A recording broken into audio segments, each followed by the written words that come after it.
घर को साफ़ सुथरा और ऑर्गेनाइज्ड रखने के लिए ना हमें किसी भी रॉकेट साइंस को फॉलो करने की बिल्कुल ज़रूरत नहीं होती है।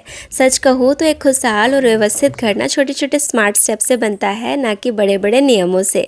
मैं भी आपकी तरह एक होम मेकर हूँ और मैंने सीखा है कि अगर हम रोज़ थोड़ा थोड़ा मैनेज करें, सही जगह पर सही चीज़ें रखें और कुछ आसान हैक्स फॉलो करें ना, तो घर अपने आप सेट और मेंटेन लगता है। तो आज के इस वीडियो में मैं शेयर करूँगी कुछ ऐसे आसान प्रैक्टिकल तरीके जो आपका टाइम भी बचाएंगे, एनर्जी भी सेव करेंगे और घर को हमेशा क्लीन ऑर्गेनाइज रखने में आपकी मदद भी करेंगे।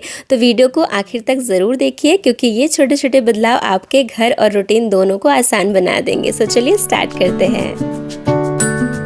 घर में अगर छोटे बच्चे होते हैं ना, तो छोटी छोटी बातों का हमें ध्यान तो रखना ही पड़ता है, जैसे कि हमारा बेड और ये मैट्रेस। अगर बच्चे गीला कर देते हैं या फिर उसमें पानी गिरा देते हैं, तो हैवी मैट्रेस को उठा करके छत ले जाना सुखाने के लिए इज़ वेरी डिफ़िकल्ट। आजकल के बिजी लाइफस्टाइल में ना हमारे पास इतना एक्स्ट्रा टाइम होता ही नहीं है कि हम एक्स्ट्रा एफर्ट डालें और इतनी मेहनत करें इन छोटी छोटी चीज़ों के लिए। तो यहाँ पे आप छोटी मोटी इन्वेस्टमेंट कर सकते हो, जैसे कि मैंने करा है। मैंने अपने मैट्रेस को प्रोटेक्ट करने के लिए ना एक मैट्रेस प्रोटेक्टर परचेस करा है, जो कि क्वालिटी में बहुत अच्छा है। ये मैट्रेस ना फुल्ली वाटरप्रूफ और फुल्ली इलास्टिक है, तो इसको मैं 2 सालों से यूज़ करी हूँ और जैसे इसकी क्वालिटी थी ना स्टार्टिंग में, अभी भी ये वही कंडीशन में है। बिल्कुल भी इसकी कंडीशन ख़राब नहीं हुई है कहीं से भी, कोई भी पानी लीकेज नहीं होती है। आपके मैट्रेस बिल्कुल बहुत अच्छे से प्रोटेक्ट रहते हैं, तो इसको आप डेफिनेटली यूज़ कर सकते हो। अगर आपने अभी तक नहीं परचेस करा है ना, तो डेफिनेटली आप अपने बेड के लिए, अपने मैट्रेस को प्रोटेक्ट करने के लिए इसको परचेस कर सकते हो। और यहाँ पे मैंने कॉटन की बेडशीट लगाई है, जिसमें बिल्कुल भी इलास्टिक नहीं है, प्लेन बेडशीट है। लेकिन भी इस मैट्रेस प्रोटेक्टर की हेल्प से ना वो बिल्कुल सरकती नहीं है, ग्रिप जैसा बन जाता है। और इसके जगह पे आप इलास्टिक वाली बेडशीट लगाते हो तो वो भी बहुत अच्छे से फिक्स हो जाती है एक दूसरे के साथ, तो बिल्कुल भी बेडशीट ख़राब नहीं होती है जल्दी, बिल्कुल भी सरकती नहीं है। आप लोगों ने नोटिस किया होगा, जो पिलो होते हैं ना हमारे, उनमें बहुत जल्दी स्टेन पड़ जाते हैं, येलो स्टेन पड़ जाते हैं, क्योंकि जब भी हम ऑयल लगा करके सोते हैं तो अगर उनमें ऊपर से हमने कुछ नहीं लेयरिंग करी है तो बहुत जल्दी हमारे पिलो कवर्स या फिर पिलो गंदे हो जाते हैं। तो मैं क्या करती हूँ ना, लेयरिंग कर देती हूँ, डबल लेयरिंग। तो अंदर से कोई पुराने कवर्स मैंने चढ़ा दिए हैं और ऊपर से मैं पेयर वाले कवर लगा देती हूँ, तो इससे ना पिलो हमारे सेफ़ रहते हैं। मैंने अपने सोफ़ा के लिए ना ये वाले सोफ़ा कवर परचेज़ करा था, बहुत ज़्यादा सोचने और समझने के बाद। लेकिन इस परचेज़ से मैं बहुत ज़्यादा सेटिस्फाइड भी हुई।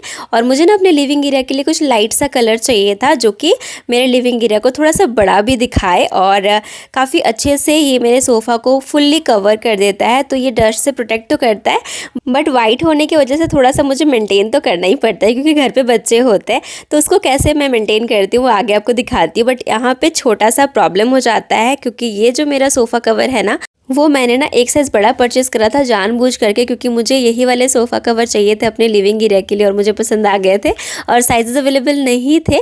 तो मुझे ना 3 सीटर के चाहिए थे, बट मुझे 4 सीटर के परचेस करने पड़े। और यहाँ पे मैंने जितने भी ड्राइवर्स के कपड़े दिए थे ना, वो सारे ही आ गए थे। तो थोड़ा सा मैंने ब्रेक लिया और सारे कपड़े अरेंज कर लिए।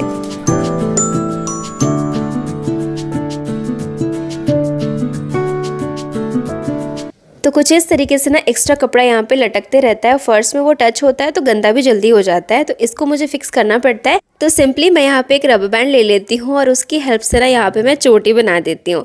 उसकी वजह से ये बिल्कुल फिक्स हो जाता है, तो ज़्यादा मेहनत बिल्कुल नहीं करनी पड़ती है और कहीं से आपको स्टिच नहीं कराना है, कटिंग नहीं करानी है। तो सिंपली इस तरीके से यहाँ पर मैंने चोटी बना दी है एक्स्ट्रा क्लॉथ की, और इस तरीके से मेरा सोफ़ा कवर बिल्कुल सेट हो जाता है मेरे सोफ़ा से।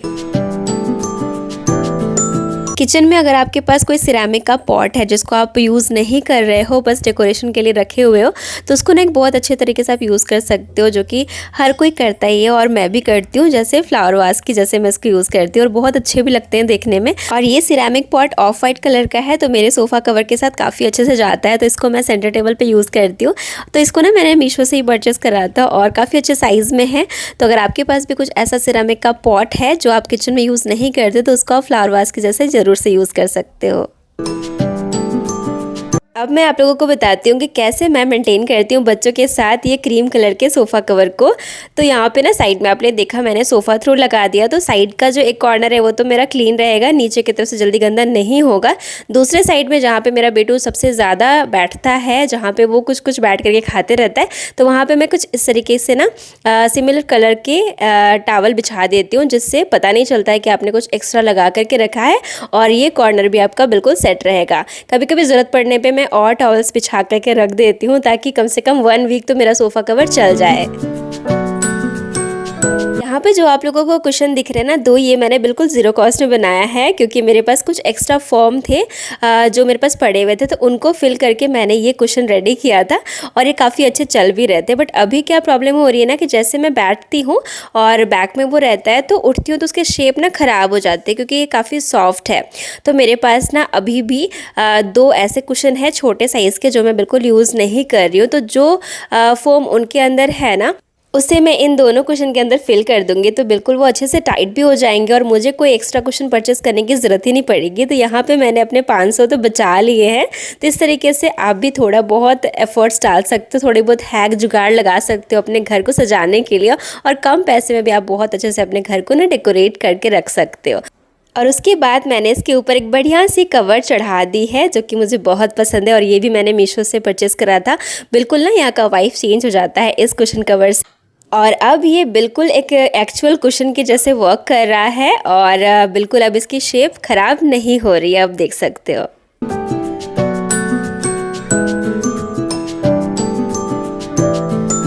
एक और यहाँ पे हैक आप सबके साथ शेयर करूँगी। जैसे कि हमारे पास ना बहुत सारे एक्स्ट्रा ऐसे ब्लैंकेट्स रखे होते हैं जिनको हम यूज़ नहीं करते क्योंकि वो पुराने हो जाते हैं और बिल्कुल हमें यूज़ करने का मन नहीं होता है। तो उनको भी आप कुछ इस तरीके से यूज़ कर सकते हो। अगर आपके पास एक्स्ट्रा कुशन कवर हैं तो उनको आप इस तरीके से ना कुशन बना सकते हो अपने लिविंग एरिया के लिए या फिर अपने बेडरूम के लिए, और ये किसी को भी पता नहीं चलने वाला कि आपने इस कुशन में ब्लैंकेट फिल किया है और कुशन रेडी किया है। तो आप देख सकते हो कितना अच्छा लुक आ रहा है इसका, बिल्कुल भी पता नहीं चल रहा है कि इसमें हमने ब्लैंकेट फिल किया है। तो इस तरीके से आप अपने घर के किसी भी कॉर्नर के लिए कुछ इस तरीके से ज़ीरो कॉस्ट में बना सकते हो कुशन। और सबसे बेस्ट पार्ट कि चाहे आप जितने बार भी इसको यूज़ कर लो, इसके शेप बिल्कुल ख़राब नहीं होने वाले, ये बिल्कुल एज इट इज़ रहने वाला है। आजकल मार्केट में ना हर एक चीज़ के लिए एक सेपरेट ऑर्गेनाइजर्स अवेलेबल है और उनकी हेल्प से आप अपने घर को बहुत अच्छे से ऑर्गेनाइज्ड भी रख सकते हो, मेंटेन भी रख सकते हो। बट यहाँ पे हमें हर एक चीज़ के लिए ऑर्गेनाइजर्स परचेज़ करने की बिल्कुल ज़रूरत नहीं होती है। कुछ हैक्स हैं जो हम घर में यूज़ कर सकते हैं सिंपल तरीके से, और हम अपने छोटी छोटी चीज़ों को बहुत अच्छे से ऑर्गेनाइज्ड वे में रख सकते हैं और काफ़ी सारा स्पेस भी क्रिएट कर सकते हैं अपने घर पे। जैसे कि मेरा ये शू रैक है, तो यहाँ पे अगर हम नॉर्मल तरीके से अपने शूज़ को रखते हैं ना तो उतना ज़्यादा स्पेस नहीं निकल आता है। और ये मेरा शू रैक है जिसकी हाइट बिल्कुल बहुत कम है, तो यहाँ पे मैं कोई भी ऑर्गेनाइज़र चाह करके भी यूज़ नहीं कर पाऊँगी, क्योंकि एक के ऊपर एक स्टैक करके यहाँ पे रखना बिल्कुल भी पॉसिबल नहीं होता है। तो यहाँ पे ना सिंपल तरीके से मैं क्या करती हूँ, तो यहाँ पे ना हमें ज़्यादा जुगाड़ लगाने की बिल्कुल ज़रूरत नहीं है, बहुत सिंपल वे में हम रखेंगे। जैसे कि एक जूता हमें सीधा रखना है और एक जूता हमें उल्टा रखना है, और इस तरीके से अगर आप शूज़ को रखते हो ना तो आपको बहुत सारा स्पेस एक्स्ट्रा मिल जाता है, जहाँ पे आप एक्स्ट्रा एक पेयर शू या फिर स्लीपर तो ज़रूर से रख पाते हो। तो ये वाला हैक आप ज़रूर से ट्राई करना, आपको ज़रूर रियलाइज़ होगा कि हाँ यार ये तो सच में काम करता है।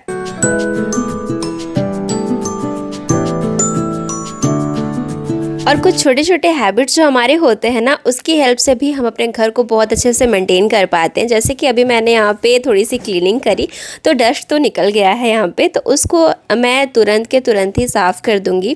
थोड़ा सा बस 5 मिनट एक्स्ट्रा लगाया और ये कॉर्नर बिल्कुल साफ़ हो गया। तो अगर आपके घर में हाउस हेल्पर आती है और अगर आप उसका वेट करेंगे कि वो आएगी तब करेगी, तब तो फिर आपका घर गंदा ही लगेगा, 2-4 घंटे तो गंदा रह जाएगा। तो उससे बेटर है कि थोड़ा सा 5 मिनट लगा करके उस कॉर्नर को आप ही क्लीन कर दो, तो एक्स्ट्रा एफर्ट से आप बच सकते हो।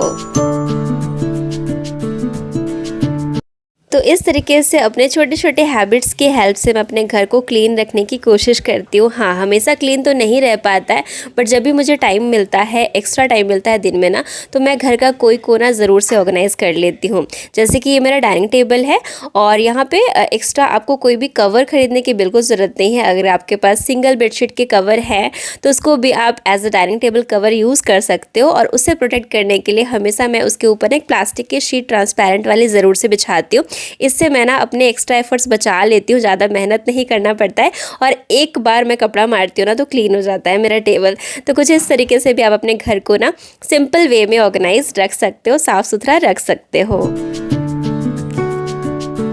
तो बहुत हो गई घर की बातें, अब थोड़ी अपनी बातें भी कर लेते हैं। तो मैंने ना यहाँ पे अपने हज़ारों रुपए तो बचा लिए इस बार वेडिंग सीज़न के लिए, क्योंकि कुछ मैंने ना साड़ियाँ यहाँ पे परचेस करी है जो कि रेडी टू वियर है। मतलब आपको 2 मिनट लगने वाले हैं इन साड़ियों को पहनने के लिए, जो कि बहुत ज़्यादा प्रिटी है। सारे ही कलर मुझे बहुत अच्छे रिसीव हुए और ये ना मैंने मिंत्रा से परचेस किया है 3 साड़ी और ये बहुत प्यारे लग रहे थे। और ये ना सारे गर्लिश लुक में है जो कि बहुत प्यारे हैं, बस पतली पतली सी बॉर्डर है जो कि बहुत अच्छे लगते हैं, ट्रेंड में भी है आजकल। तो अगर आप भी अपने हज़ारों रुपए बचाना चाहते हो ना तो इन साड़ियों को आप ज़रूर से ट्राई कर सकते हो। सारे के ही लिंक आपको डिस्क्रिप्शन में मिल जाएंगे। So friends, that's all for today. आज की वीडियो आप लोगों को कैसी लगी मुझे ज़रूर से बताना कमेंट सेक्शन में, और आगे आने वाले वीडियोस के लिए चैनल को सब्सक्राइब ज़रूर कीजिएगा, एक लाइक करके थोड़ा सा मुझे मोटिवेट ज़रूर कीजिएगा। सो जल्द मिलती हूँ नेक्स्ट वीडियो में, तब तक के लिए बाय बाय।